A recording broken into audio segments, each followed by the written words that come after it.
We have every reason to thank God for another beautiful Sabbath morning that He has given us, and for the mercies that we have witnessed in the week that's passed. It is a great opportunity to gather together and to worship God.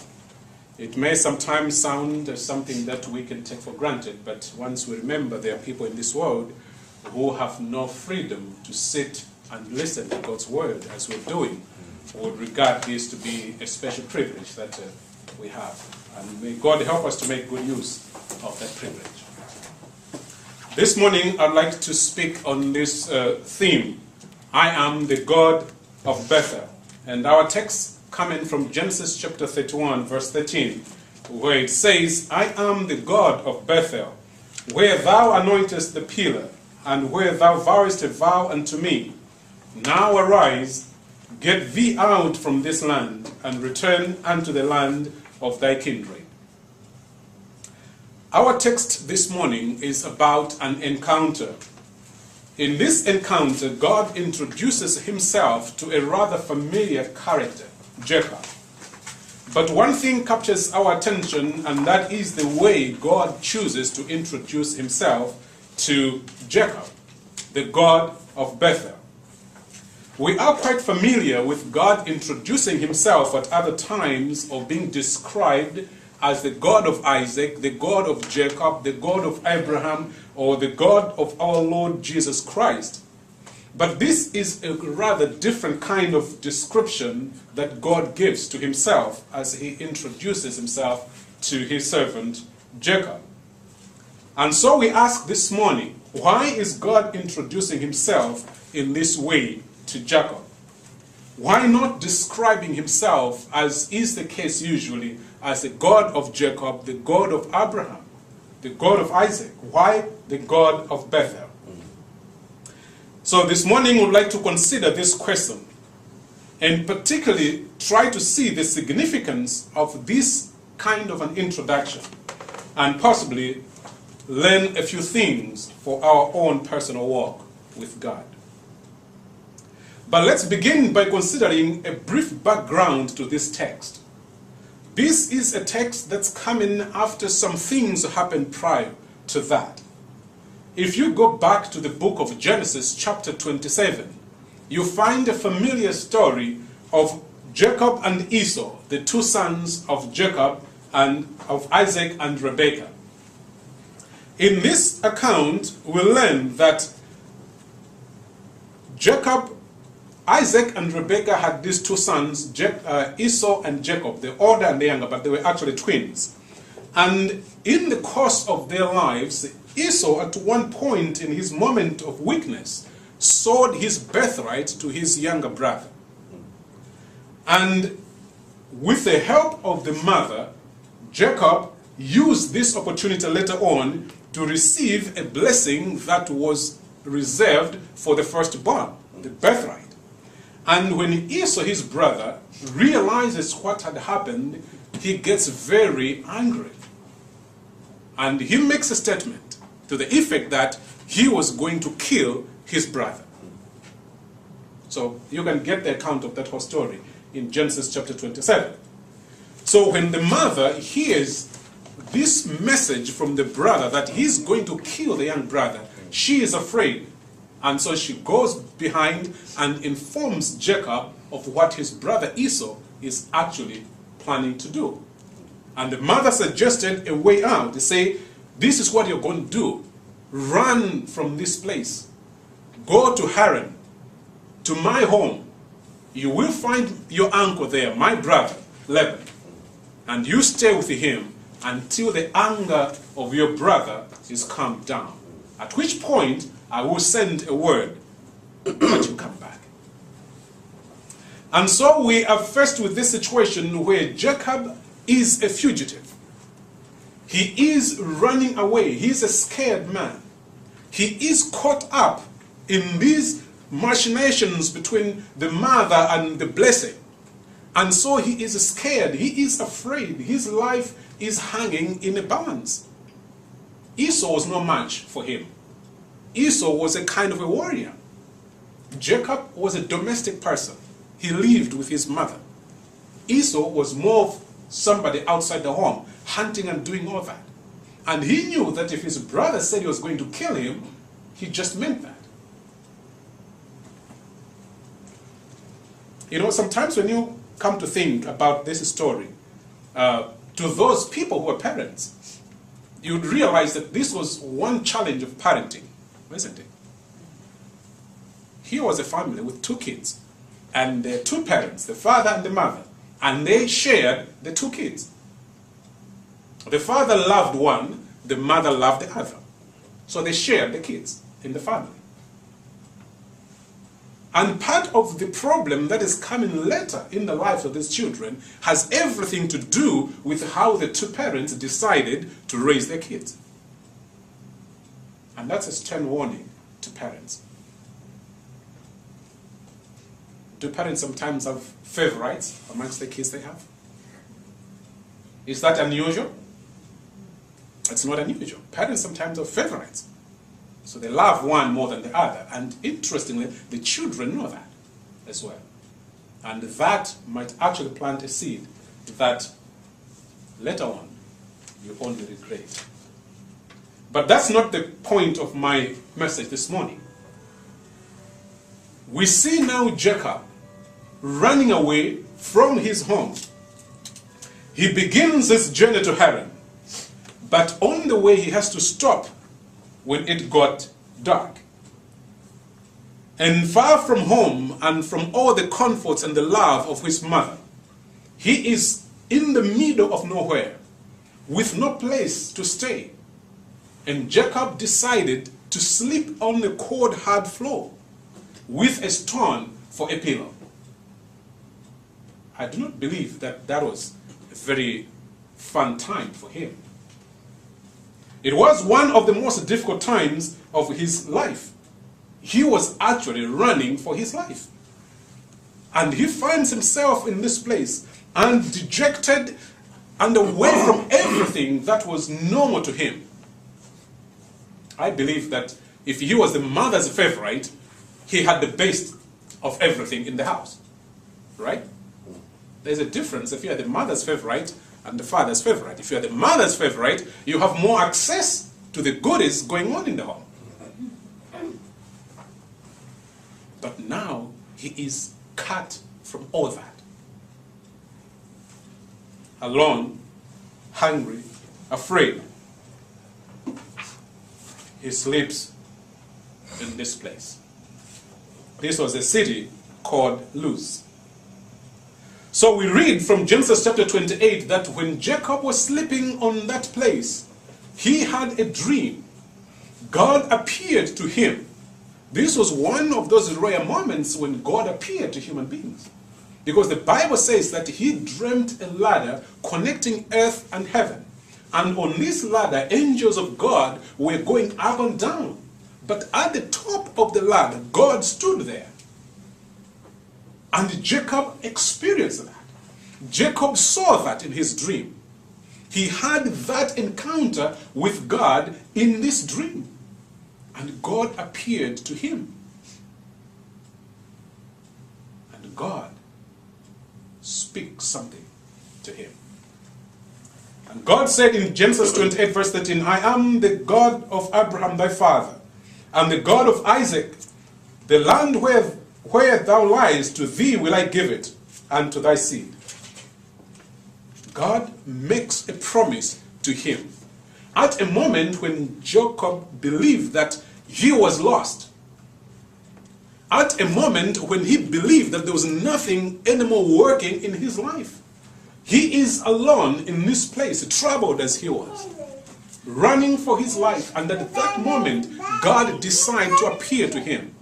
And God come and make a personal commitment to this man, Jacob. And so God is encountering, Jacob is having this encounter with God. You know, here was a man who had grown up in a Christian family, isn't it?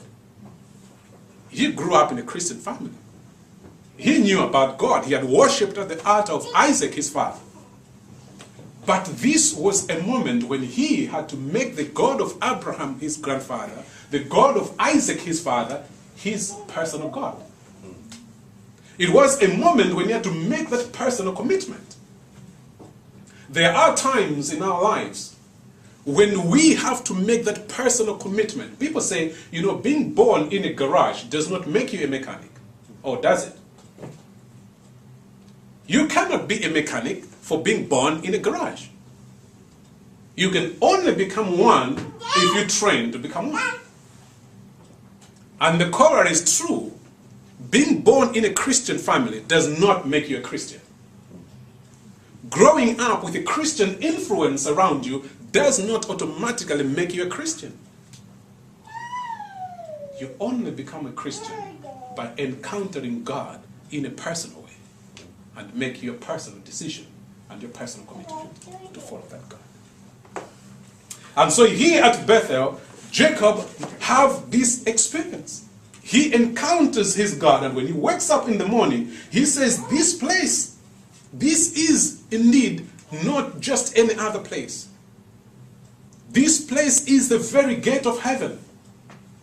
And so he takes oil and pours on the stone that he laid his head on, and he called that place Bethel.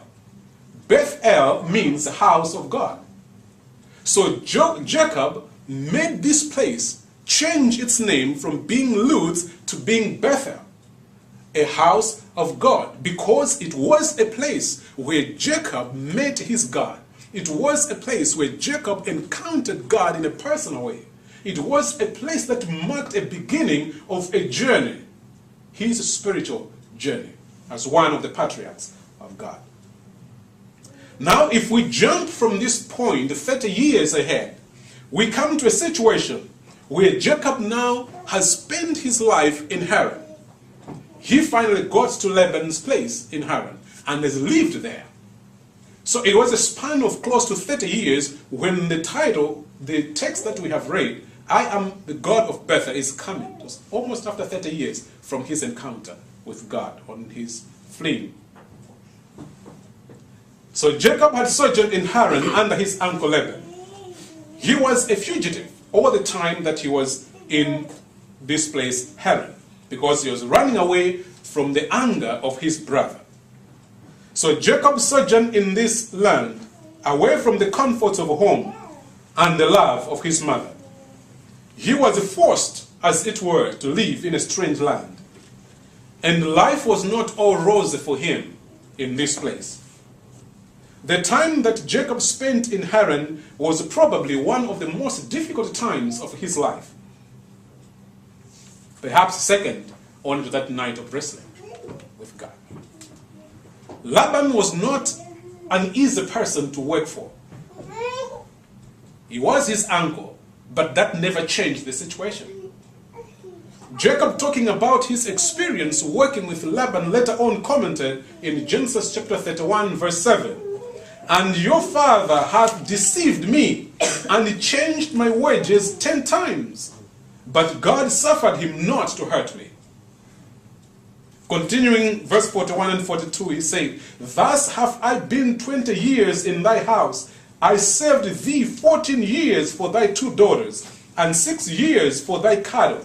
And thou hast changed my wages 10 times, except the God of my father, the God of Abraham, and the fear of Isaac had been with me. Surely thou hast sent me away empty. God has seen mine affliction and the labor of my hands, and has rebuked thee yesternight." Jacob later on described his experience living with Laban. Laban, by all descriptions, he was just a crook. And he changed his wages 10 times. As if that was not enough. Imagine working at a company and every morning your boss comes and said, "Well, let's talk about your salary. I think, we can't afford to pay you this. We would like to pay you this much." And then you come the next day and say, "Oh yeah, but we have changed that one again. The company is having some, serious losses. So we would like to change your salary to this." How do you want to work for a person like that? And that's exactly what Laban was. Every time if you read the story, Laban kept changing the terms of their engagement. So, "Okay, Jacob, this is what you're going to do. I'm not going to pay you directly, but from the animals that you're rearing, if an animal is born with these marks, it's going to be yours. And tomorrow he comes and says, oh, no. Let's change that. Let's do everything Laban was trying to do was to make sure that Jacob doesn't get anything from him. That was his ultimate goal. It was not easy living in Haran. It was not easy working forever. But the good news is, God, who he met 30 years before, did not forget him in Haran. You know, you may have been through hard times in your life. You may be going through hard times as I speak. But the good news is that God sees our afflictions and he does not forget each one of us. He did not forget Jacob even after all those years. God came to him, and that's where our text comes from. God comes back to him. And so God introduces himself again to Jacob. And he said, I am the God of Bethel. But the question is, why is God not using any other description when talking to him, but describing himself as the God of Bethel? What was so special in Jacob's life about Bethel that God was trying to remind him at this moment? When we think about Bethel and the life of Jacob, there are several things that we can actually appreciate. The first thing that we can appreciate is that Bethel was a place of acquaintance. It was at Bethel where Jacob met God. He had heard about him. He had listened to the stories of how God had appeared to his grandfather Abraham. He had heard about the stories of how his father walked with this God, but he never had a personal experience with that God. And Bethel was the place for him. That was the place where he met his God. There are a lot of people today that know less about God now than they did when they first believed and gave their life to God. With time, certain things creep in our lives.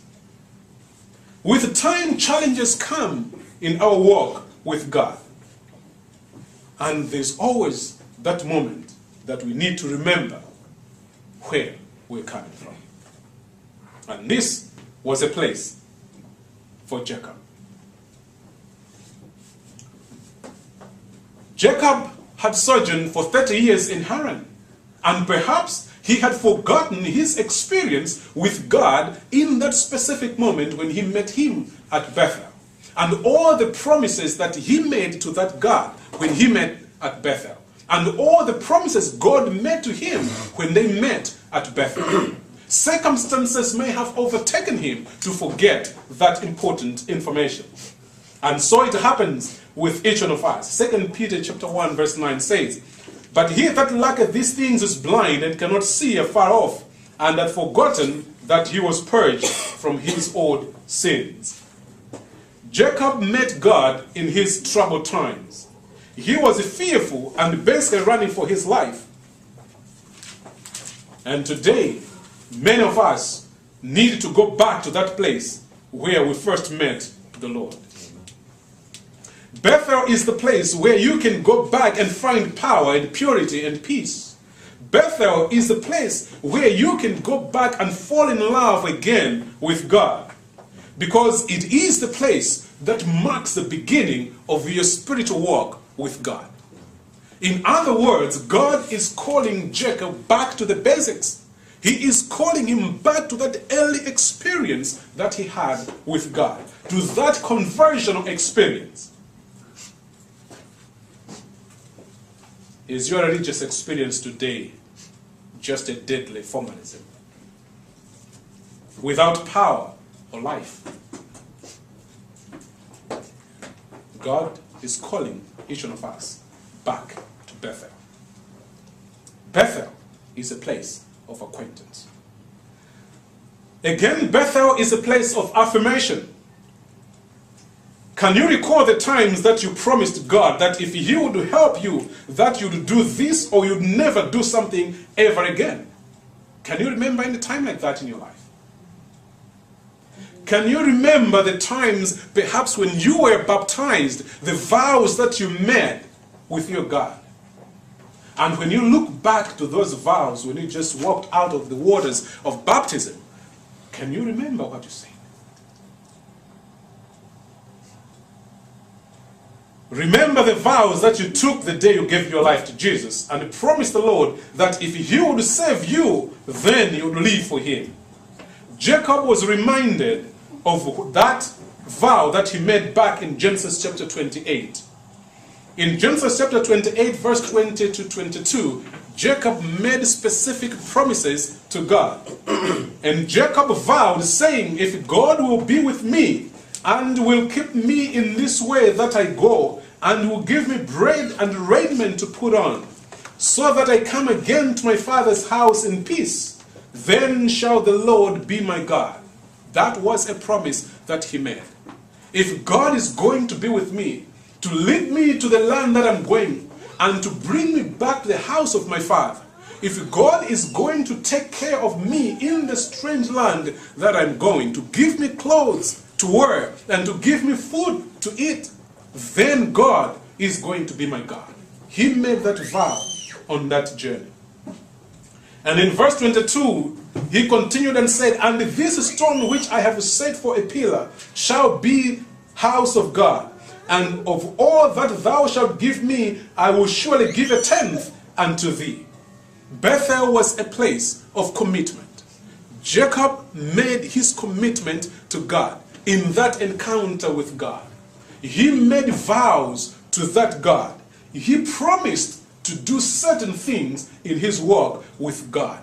And if God would do certain things, Jacob would respond in particular ways. And God never let Jacob down. In all the 30 years he was in Haran, God fulfilled his part of that deal. And so God is coming back to him and saying, remember, I am the God of Bethel. I am the God you met at Bethel. Remember what we agreed when we met at that place. I'm reminding you of the vows that I, God, made to you, and that I have not changed on all those vows I made to you.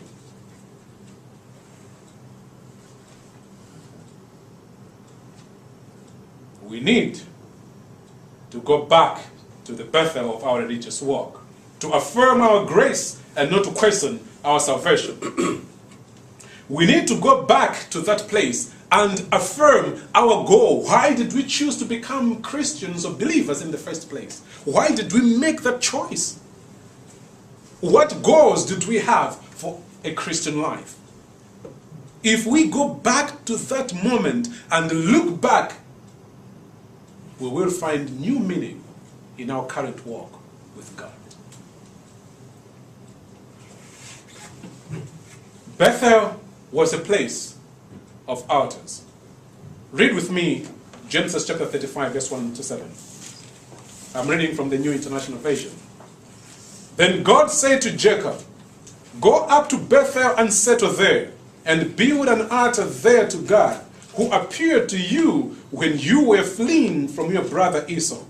So Jacob said to his household and to all who were with him, get rid of the foreign gods you have with you, and purify yourselves and change your clothes. Then come, let us go up to Bethel, where I will build an altar to God, who answered me in the day of my distress, and who has been with me wherever I have gone. So they gave Jacob all the foreign gods they had, and the rings in their ears, and Jacob buried them under the oak at Shechem. Then they set out, and the terror of God fell upon the towns all around them, so that no one pursued them. Verse 6. Jacob and all the people with him came to Luz, that is Bethel, in the land of Canaan. There he built an altar, and he called the place El Bethel, because it was there that God revealed himself to him when he was fleeing from his brother. Bethel was a place of altars.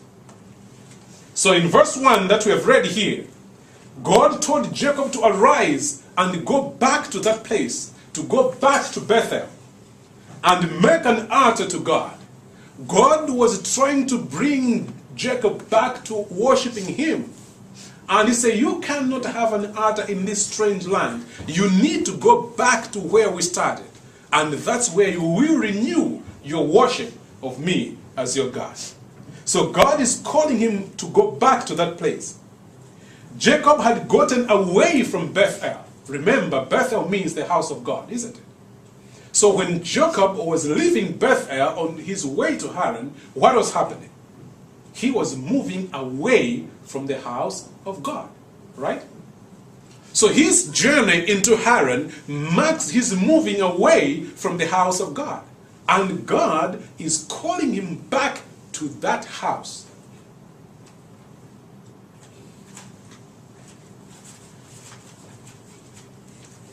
Jacob had gotten away from Bethel and settled down amongst the heathen people in Haran. And while he was in Haran, the problems that he faced in Haran were part of the things that he reaped staying in Haran. In Genesis chapter 34 verse 2, we read that his daughter Dinah had gone out to see the daughters of the land, and she was mixing herself with a crowd there. And Shechem saw her and eventually defiled her. And we read that when this incident happened, his brothers were very angry with the sons of Shechem. But the Canaanites proposed a way that they could get together between the Israelites and these people. And the sons of Jacob had no intention of letting Dinah get along with these Canaanites. But they pretended to agree and asked the Canaanites to go through circumcision. And while the Canaanites were healing through this circumcision, the sons of Jacob came and overtook them and killed all of them and took their sister back home. This was not a good thing, but it was part of life in Haran. And God is coming and saying, get thee up, go back to Bethel.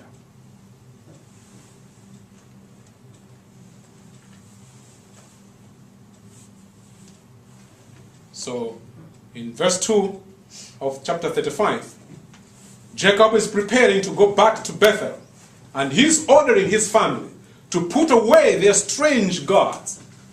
Sometimes it might be difficult to reconcile that he was a man who believed in God, but he had a family that believed in strange gods. His two wives had the gods of their father reckoned with them. And Jacob could not make the journey back to Bethel with these strange gods. So he ordered his household to put away the strange gods that they had. Coming back to your spiritual Bethel requires two things. It requires a repentance, the putting away of strange gods, and a rededication. Be clean. Put on clean clothes. That's what Jacob commanded his family. Going back to Bethel required detaching themselves from the heathen ways they had experienced in Haran and renewing their commitment to repentance and rededication back to that God. And that's what God was calling them to when he said, Jacob, I am the God of Bethel.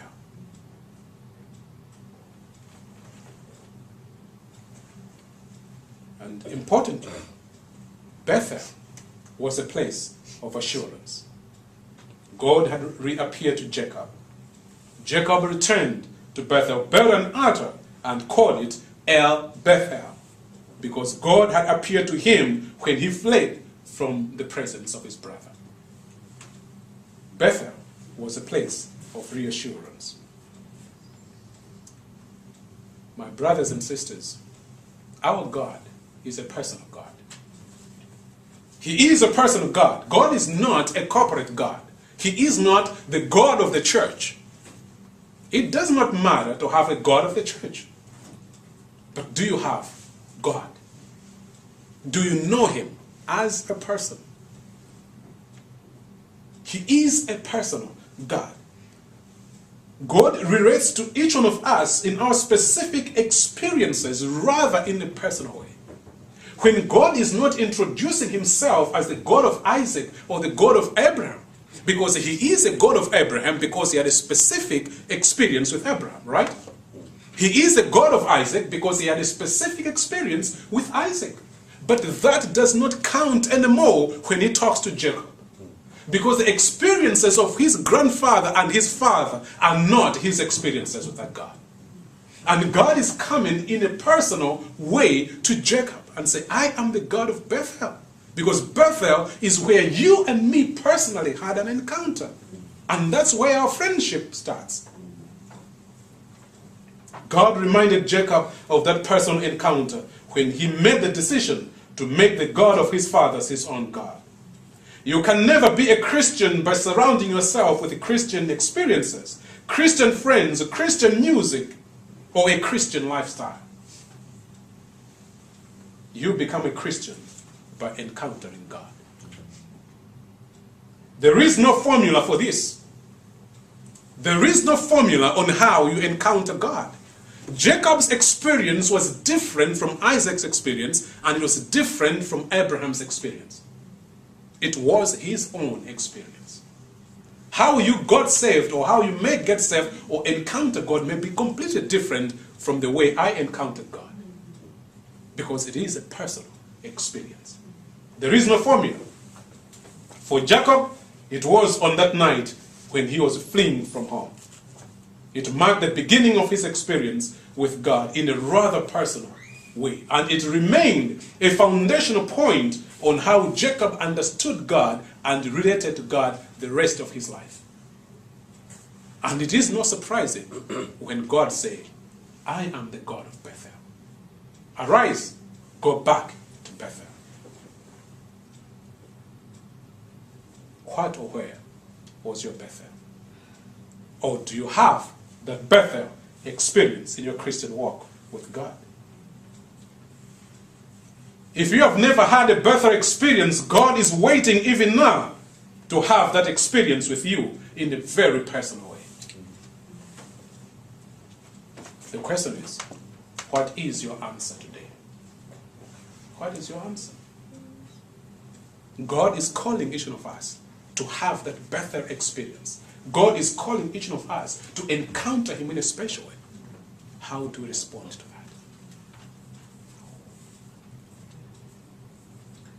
I would like to finish by reading Revelation chapter 2, verse 4 and 5. But I have this against you, that you have abandoned the love you had at first. Remember therefore from where you have fallen. Repent and do the works you did at first. If not, I will come to you and remove your lampstand from its place, unless you repent. Revelation chapter 2, verse 4 and 5. That is an appeal that God is making to each one of us. There are particular experiences that marked our walk with God. Is our life today consistent with that experience? If not, God is calling us back to that experience. It is my prayer this morning that each one of us will get back to our Bethel in our walk with God.